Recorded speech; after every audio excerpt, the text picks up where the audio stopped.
Good morning students, welcome to my classes. हम कर रहे हैं 10+2 इकोनॉमिक्स का chapter number 4 theory of demand, जो काफ़ी बड़ा चैप्टर है और बहुत ही इंपॉर्टेंट चैप्टर है। तो इसका हम करने जा रहे हैं अब topic number 5 which is law of demand, यानी मांग का नियम क्या है। मैक्सिमम टाइम ये एग्जाम में क्वेश्चन आता रहता है, बहुत इंपॉर्टेंट है, तो इसको हम ध्यान से देखेंगे। ठीक है, मांग का नियम क्या है। जब हमने इस चैप्टर को शुरू किया था तब मैंने आपको बताया था कि मांग क्या होती है। हम मार्केट के अंदर जाते हैं उपभोक्ता बनकर, यानी खरीदने वाला बनकर। तो हम कोई भी वस्तु को जब खरीदते हैं तो पहले हम उसकी क्या करते हैं, डिमांड करते हैं। ठीक है, डिमांड यानी कि हम मान लीजिए हमने कहा कि 1 किलो सेब दे दीजिए, विच इज आर डिमांड, क्योंकि हमारे पास पैसा है उसको लेने के लिए और हमारी योग्यता है उसको लेने के लिए, हमारी इच्छा है उसको लेने के लिए, इसलिए वो हमारी क्या है, मांग। अब 1 किलो सेब दे देना वो किस पर डिपेंड करता है, पहले हम क्या पूछेंगे भाई कितने रुपए के सेब है, कितने रुपए किलो के सेब है। अगर सामने वाले कहते हैं 100 रुपए किलो के सेब है, यानी हमारे पास दो चीजें आ चुकी हैं, प्राइस आ चुका है और फिर हमने क्वांटिटी डिसाइड की है। ठीक है, अब प्राइस अगर ऊपर नीचे होता है तो क्वांटिटी भी हम क्या करते हैं, ऊपर नीचे करते हैं। अगर वस्तु हमें महंगी मिल रही है तो हम क्वांटिटी को क्या कर देंगे, कम, यानी डिमांड को क्या कर देंगे, कम। अगर वस्तु हमें सस्ती मिल रही है पहले से तो हम क्वांटिटी को क्या कर देंगे, बढ़ा देंगे, यानी मांग को हम बढ़ा देंगे। ठीक है, तो इसी चीज को जब इन्होंने लॉ के अंदर डाल दिया, यानी एक नियम बना दिया, तो इसको क्या नाम दे दिया, मांग का नियम। ठीक है, तो सिंपल सी चीज है कि इसको हमने सिर्फ इस तरीके से समझना है कि मांग का नियम क्या है।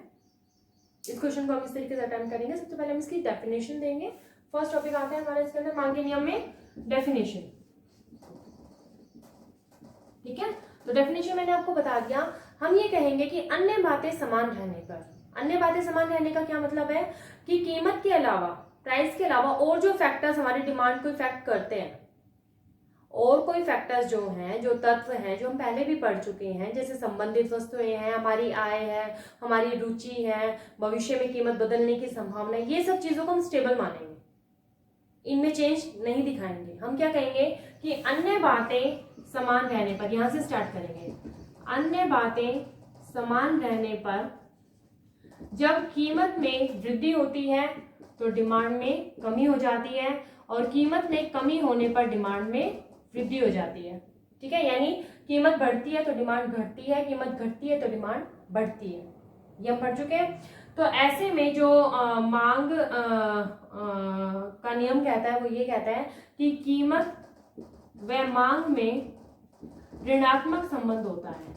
कीमत व मांग में कैसा संबंध होता है, नेगेटिव, यानी ऋणात्मक संबंध होता है। ये हो गई इसकी डेफिनेशन। क्लियर है बेटा। तो फर्स्ट पॉइंट हम करेंगे डेफिनेशन, जो कह रहा है अन्य बातें समान रहने पर जब किसी वस्तु की कीमत अधिक हो जाती है, यानी महंगी हो जाती है, तो डिमांड क्या हो जाती है, कम। और कीमत अगर कम हो जाती है यानी सस्ती हो जाती है तो डिमांड हो जाती है ज्यादा। इसका मतलब ये हुआ कि मांग और कीमत के बीच में विपरीत संबंध पाया जाता है। सेकंड पॉइंट पे हम करेंगे इसकी अजम्पशंस, यानी कि मान्यताएं। सेकंड जो पॉइंट बनाएंगे हम क्या बनाएंगे, इसके अजम्पशंस यानी कि मान्यताएं।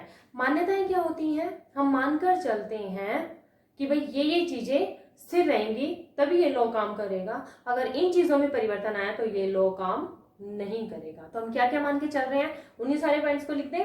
सबसे पहला मानकर चलते हैं इसमें मान्यताओं में कि उपभोक्ता की आय में कोई परिवर्तन नहीं होना चाहिए। फर्स्ट पॉइंट, उपभोक्ता की आय में कोई भी परिवर्तन नहीं होना चाहिए। मान लीजिए कीमत तो हमारी बढ़ गई तो डिमांड हमारी कम हो जानी चाहिए थी, लेकिन कीमत बढ़ने के अलावा हमारी इनकम भी बढ़ गई तो हमें कोई फर्क नहीं पड़ेगा, कीमत चाहे बढ़ रही है चाहे नहीं बढ़ रही है, हम उतनी ही डिमांड करेंगे जितनी हम पहले कर रहे थे। तो लॉ खराब हो गया।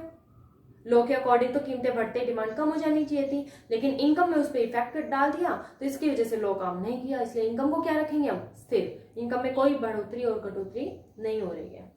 सेकेंड पॉइंट हम करेंगे उपभोक्ता की रुचि या प्राथमिकता में कोई भी परिवर्तन नहीं होना चाहिए, सेम होनी चाहिए। इसके अलावा हम कर सकते हैं संबंधित वस्तु की कीमतों में कोई परिवर्तन नहीं होना चाहिए। जितने भी और फैक्टर्स हैं उनको हम स्टेबल रख लेंगे। ठीक है, संबंधित वस्तु की कीमत में कोई परिवर्तन नहीं होना चाहिए। इसके अलावा हम क्या मानेंगे, हम ये मान के चलते कि भविष्य का हमें कोई ज्ञान नहीं है कि भविष्य में कीमतें कम होंगी या ज्यादा होंगी, यानी कि भविष्य में कीमत परिवर्तन का संभावना नहीं होनी चाहिए। भविष्य में कीमत में परिवर्तन की संभावना नहीं होनी चाहिए। तो ये सब मान्यताएं हम लॉ की लिखकर चलेंगे। क्लियर है बेटा? फर्स्ट टॉपिक करेंगे डेफिनेशन, सेकंड करेंगे मान्यताएं, थर्ड में हम करेंगे इसकी टेबल। थर्ड टॉपिक में हम क्या करेंगे, मैं यहाँ पर करके दिखा रही हूँ आपको इसकी टेबल यानी कि तालिका। अब टेबल किसकी दिखाएंगे हम? अन्य बातें तो हमने रख ली समान, लेकिन चेंज किस में दिखा रहे हैं? कीमत में। और कीमत के अकॉर्डिंग किस में चेंज हो रहा है? डिमांड में। तो हम यहाँ पर टेबल में बनाएंगे, यहाँ पर कीमत यानी हमारी प्राइस और यहाँ पर डिमांड यानी कि हमारी मांग। कीमत को हम बढ़ता हुआ दिखा रहे हैं, पहले भी कर चुके हैं इस टेबल को। कीमत है हमारी 1 से बढ़कर 2 हुई, 2 से बढ़कर 3 हुई, 3 से बढ़कर 4 हुई। अकॉर्डिंगली जब कीमत बढ़ती है तो डिमांड क्या होगी? घटेगी। तो डिमांड हमारी 4, 3, 2, 1 कर घट जाती है। डिमांड हमारी क्या हो जाती है? पहले से घट जाती है, यानी कीमत बढ़ी तो डिमांड घटी। तो बहुत सिंपल सी टेबल है। कीमत को हम बढ़ता दिखा देंगे, डिमांड को घटता हुआ। ऑपोजिट भी कर सकते हैं, कीमत को घटता हुआ दिखाएंगे तो डिमांड को बढ़ता हुआ। ठीक है, तो इसको जब हम डायग्राम में कन्वर्ट करते हैं, अच्छा जब भी आप टेबल करोगे तो टेबल को एक्सप्लेन जरूर करना। ठीक है, नेक्स्ट जो आएगा ना थर्ड के बाद में, टेबल बनाने के बाद में एक्सप्लेनेशन इसकी जरूर लिखेंगे, उसके बाद में हम डायग्राम बनाएंगे। ठीक है, तो डायग्राम के लिए हम क्या करते हैं, हम अक्ष लेते हैं यानी कि एक्सिस लेते हैं OX एंड OY। फिर हम डिसाइड करते हैं OX पर हम क्या शो कर रहे हैं और OY पर क्या शो कर रहे हैं। हम OY पर शो कर रहे हैं हमारा प्राइस, ठीक है, कीमत, और OX पर शो कर रहे हैं हमारी मांग यानी क्वांटिटी। ठीक है, अब कीमत हमारी 1 से शुरू होकर कहां तक जा रही है? 4 तक। तो हम इसको करेंगे 1, 2, 3 और 4, और हमारी जो डिमांड है वो जा रही है 1, 2, 3 और 4 अगेन। क्लियर है बेटा? 1, 2, 3 और 4। अब हम कॉम्बिनेशन बनाए। फर्स्ट कॉम्बिनेशन है कीमत है 1 और डिमांड है 4। कीमत 1 होने पर डिमांड है 4, पॉइंट A। 2 होने पर डिमांड कितनी है? 3। 2 होने पर डिमांड है 3, पॉइंट B। 3 होने पर डिमांड है 2, पॉइंट C। और 4 होने पर डिमांड है 1, पॉइंट D। तो इन ABCD को मिलाकर हमारा क्या मिल जाएगा? DD, विच इज डिमांड का। DD डिमांड का। तो यहां तक था हमारा मांग का नियम। फिर हम इसको एक्सप्लेन जरूर करेंगे कि हमने X पर ये लिया है, OY पर ये लिया है, और फिर हमने फर्स्ट कॉम्बिनेशन लिया जिससे कि हमारा A पॉइंट आया जिसमें कीमत 1 है, डिमांड 4 है। इस तरीके से जैसे भी हमने डायग्राम बनाया इसको हम एक्सप्लेन जरूर कर देंगे। ठीक है, तो ये हमारा पूरा इक्वेशन हो चुका है कि मांग का नियम क्या होता है, तालिका और रेखा चित्र द्वारा व्याख्या कीजिए। इसके साथ कई बार एडिशनल एक क्वेश्चन पूछ लेते हैं कि इसके अपवाद भी बताइए। क्या पूछ लेते हैं? इसके अपवाद भी बताइए, यानी कि इसके वो वाले पॉइंट्स जिनके ऊपर ये नियम लागू नहीं होता है, एक्सेप्शंस, अपवाद जिनके ऊपर ये नियम लागू नहीं होता है। तो अपवाद जो है उसको मैं यहाँ पर लिख रही हूँ, जो 5th पॉइंट पे हमारा आएगा क्या? अपवाद। अपवाद क्या होते हैं? जिन पर ये नियम लागू नहीं होता, यानी कि जिनकी कीमत बढ़ने पर डिमांड और बढ़ती है, जिनकी कीमत कम होने पर डिमांड और कम होती है, यानी वो अपोजिट नहीं जाती बल्कि एक ही डायरेक्शन में जाती है, जिसकी वजह से जो डिमांड है वो नेगेटिव ना होकर पॉजिटिव होता है। तो सबसे पहला पॉइंट आ रहा है इसके अंदर, किस वजह से होता है? प्रतिष्ठा सूचक वस्तु। पहला क्या है? प्रतिष्ठा सूचक वस्तु। ध्यान से समझना है इसको, इसके ऊपर मांग का नियम लागू नहीं होता। कारण, जो प्रतिष्ठा की वस्तुएं होती हैं वो बहुत अमीर जो लोग होते हैं उनको खरीदते हैं, और वो कब खरीदते हैं? जब उनकी कीमत और बढ़ती है। यानी कोई कालीन है, कोई पेंटिंग है 1 करोड़ की है, जैसे हालांकि उसमें वर्थ नहीं है वो, लेकिन फिर भी जैसे जैसे उसकी कीमत बढ़ेगी वैसे वैसे उसकी डिमांड बढ़ती चली जाएगी। तो ऐसे में क्या हुआ? लॉ ऑफ डिमांड खराब हो गया, क्योंकि प्रतिष्ठा सूचक वस्तुओं की जैसे कीमत बढ़ी उनकी डिमांड बढ़ी, तो ऐसे में जो मांग वक्र है वो नेगेटिव ना होकर कैसा हो जाएगा? पॉजिटिव। और ये तो हमारी जो लॉ ऑफ डिमांड है उसके विरुद्ध है, यानी कि ये किसका है? अपवाद है। सेकंड आ रहा है इसमें अज्ञानता। सेकंड क्या पॉइंट आ रहा है? अज्ञानता। अज्ञानता का क्या मतलब हुआ? उपभोक्ता है, हम मार्केट में कोई भी वस्तु खरीदते हैं, तो कई बार क्या होता है हमारे सामने एक 800 की चीज रखी हुई है, 1000 की चीज रखी हुई है।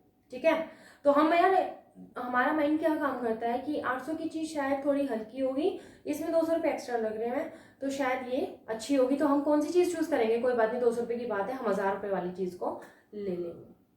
ये सोचकर, ये अज्ञानता पालकर कि शायद 800 वाली चीज से 1000 वाली चीज अच्छी होगी, तो इसलिए हम 1000 वाली ले लेंगे। तो हमने लो का क्या कर दिया, खंडन कर दिया, हमने कीमत ज्यादा होने पर उसकी डिमांड बढ़ा दी।